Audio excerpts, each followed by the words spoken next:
Welcome back to Silicon Wafers. We return to the brutal food chain in the Russian Z-Patriot propaganda community that is becoming a feud chain. So what's driving this? Several analysts converge on one explanation: money and quotas. Before we dive into the detail of the story, thank you to everyone who supports the channel through Patreon and Buy Me a Coffee, as well as by providing comments, likes, and sharing the videos. Your support is tremendously important. Without it, we couldn't do trips, we couldn't do interviews, we couldn't do events on the ground, and your support is incredibly welcome. Let's take an extract from a long read shared by United24, and it quotes researcher Ivan Filipov, who studies Russia's pro-war movement. He says bluntly that this conflict inside the Z camp is a battle for resources. State TV stars like Solovyov run well-connected war charities and get access to state funds and oligarch money. Independent Z bloggers raise millions of rubles from small donors. Every drone and thermal camera you buy is also political capital. Filipov notes that Solovyov has tried to sideline independent bloggers and volunteers, irritated that some of them raise more money for the front than his own Kremlin-blessed foundation. That's also from United24 Media. Meduza's sources go further. Journalist Ilya Shipilin argues that Solovyov wants to clear the field so that only one dominant player remains, his own fund or another Kremlin-approved giant, while everyone disappears. That's from Meduza. Political analyst Abbas Galyamov describes the logic like this: in the Kremlin's system, ideology is empty words masking real interests. Again, from Meduza. Propagandists, he says, imitate this behavior. They talk about patriotism and metaphysical war while fighting over access to the trough. Then there's the security apparatus. United24 cites Russian political scientist Ekaterina Shulman, warning that after the anti-war opposition has been exiled or jailed, the system still has to fill its quotas. In her words, the Russian repressive apparatus must fill its quotas. The machine must keep feeding itself. That's from an article in United24 Media. So once the so-called liberals, Navalny's team, independent media and peace activists are already on the terror and foreign agents list, the Siloviki need to go after new enemies, and they need to find them amongst the ultra-patriots, the only vocal ones that are left on the scene. Chechen commander Apti Olodinov says the quiet part out loud. In a video widely picked up by Ukrainian and Western outlets, he promises that rebellious bloggers will be destroyed legally and predicts that the repression will ramp up so much that everyone will be stunned. That's from United24 Media. As one Meduza piece puts it, with anti-war critics out of the picture, security agencies have moved from enemies hundreds of kilometers away from the Kremlin's line to those standing right next to it. And with no one left, they start eating their own. That's from Meduza. The long prelude: arrests, assassinations, and a blood-soaked Z ecosystem. Of course, this all didn't come out of nowhere. The Z ecosystem has been bleeding, sometimes literally, since the start of the war. Daria Dugina, daughter of the ultra-nationalist ideologue Alexander Dugin, was killed in August 2022 when a bomb blew up her car near Moscow. Russian authorities blamed Ukrainian intelligence. Kiev denied involvement. Of course, that's from Reuters. And yet it may have been a Ukrainian operation, but it is also plausible that the Kremlin mounted the operation to bring an increasingly restive Z-Patriot ecosystem under greater editorial or regime control, or at least to remind them who the boss is, who granted them their status and incomes within the system. In April 2023, prominent military blogger Vladimir Tartarsky, famous for saying on camera, "We'll defeat everyone, we'll kill everyone, we'll rob everyone we need to," was killed by a bomb hidden in a statue handed to him in a St. Petersburg cafe, wounding dozens. Again, that's from Reuters. Ukrainian presidential advisor Mikhailo Podolyak commented that it was like the bursting of a ripe abscess. And he also commented that the spiders are eating each other in a jar. In February 2023, pro-war nationalist Igor Mangushev, who once waved what he claimed was a Ukrainian soldier's skull on stage while calling for Ukraine's destruction, died after an execution-style gunshot to the head at a checkpoint in occupied Luhansk. His family openly called it an assassination. That's from Radio Free Europe, Radio Liberty.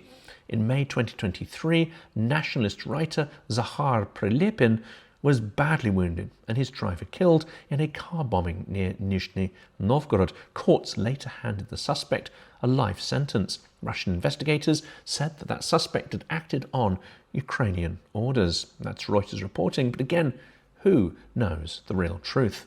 And then there's Igor Girkin, also known as Strelkov, ex-FSB officer, 2014 Donbass warlord and founding member of the Club of Angry Patriots. He supported the full-scale invasion, but attacked Putin and the general staff for what he called cowardice and incompetence. In summer 2023, he was arrested on extremism charges after publicly accusing Putin of weakness. He warned that Russia was heading towards military defeat. That's from Euronews.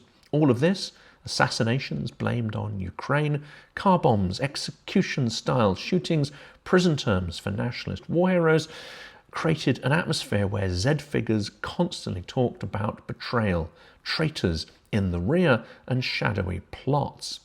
When we now see foreign agent labels slapped onto Markov and Alyoshin, or terrorist status on Montyan, it lands in a Z community already primed to see conspiracies everywhere and to settle scores violently. Next, Markov, foreign agents and the terror list, when the net catches the faithful.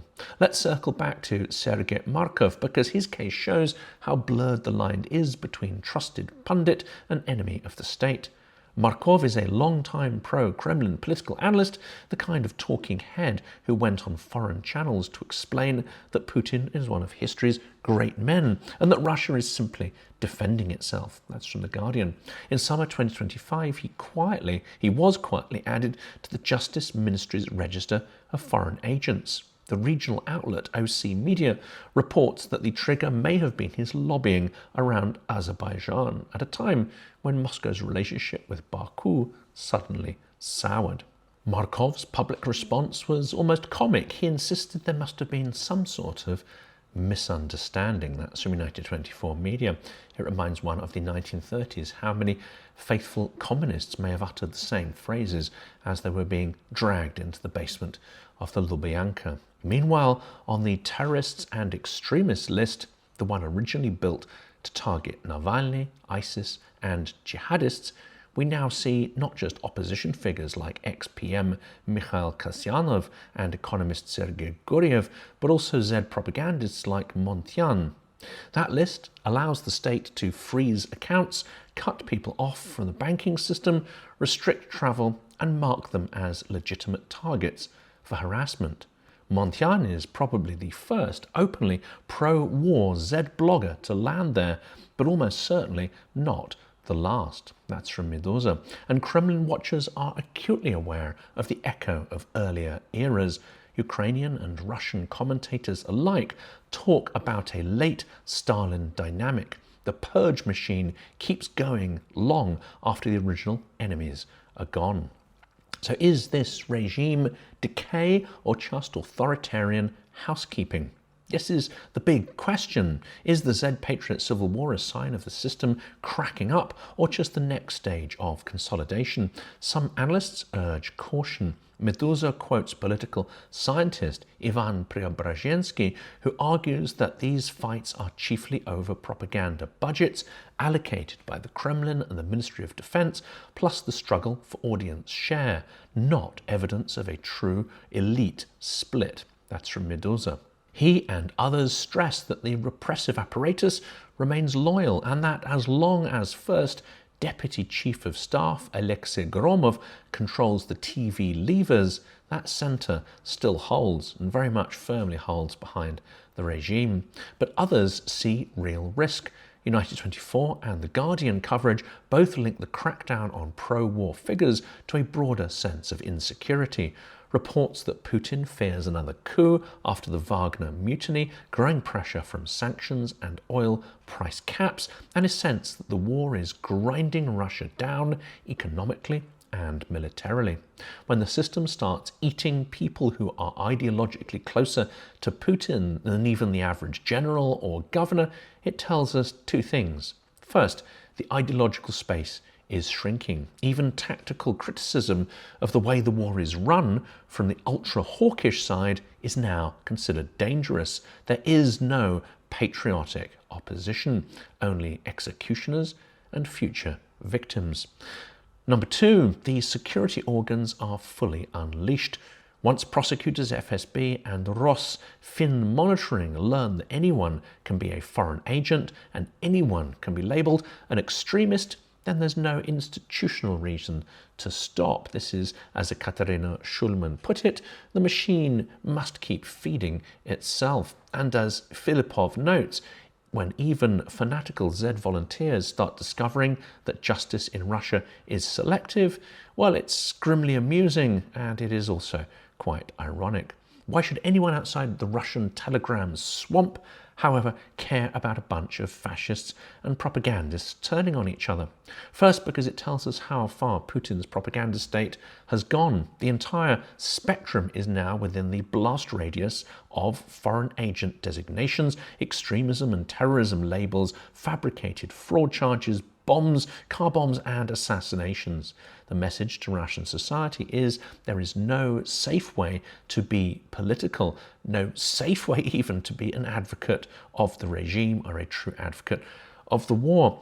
And that, even following the script, provides no protection, as the script may change without warning, yet your previous compliance to the official line can still be used against you.